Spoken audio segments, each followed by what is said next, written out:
এই নাহিদ, তুই বেটা কালকে আমার সাথে এমনটা না করলেও পারতিস।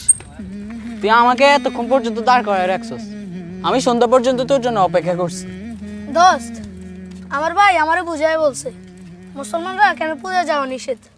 নিষেধ? কিন্তু কেন নিষেধ বলতো? তাইলে শুন। নাহিদ, আব্দুর রহমান, দাঁড়া। কি রে, তোরকে এত করে বললাম পূজা আসতে, তোরা আসলি না কেন? প্রদীপ, সরি রে, আমাদের নিষেধ ছিল। কিসের নিষেধ? কে নিষেধ করছে? আমি আরো তোদের জন্য সন্দেশ, বিভিন্ন রকমের ফল, প্রসাদ রাখছিলাম, তোরা আসবি, মজা করব, কিন্তু তোরা আসলি না। এটা হইলো? তা বল, কে মানা করছে আসতে না? আমাদের ধর্মে নিষেধ আছে রে। আমরা যেমন কোরবানি দিয়ে তোদের ধর্মের গুরুত্বপূর্ণ একটা পশুকে জবাই করি, এই জন্য তোরা আমাদের উৎসবে আসিস না। আর তোরাও তোদের পূজায় আমাদের প্রতিপালক আল্লাহর সাথে শিরিক করিস, এই জন্য তোদের পূজায় আমাদের যাওয়া নিষেধ। শিরিক? শিরিক আবার কি? আল্লাহর সাথে কাউকে মিলানোই হচ্ছে শিরিক।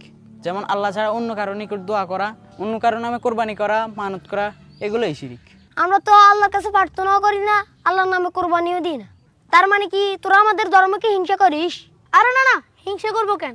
আল্লাহ আমাদেরকে অন্য ধর্মকে হিংসা বা পালন করাতে বাধা দিতে নিষেধ করেছে। আর মহান আল্লাহ পবিত্র কোরআনে বলেন, লাকুম দীনুকুম ওয়ালিয়া দিন। তোমাদের ধর্ম তোমাদের, আর আমার ধর্ম আমার।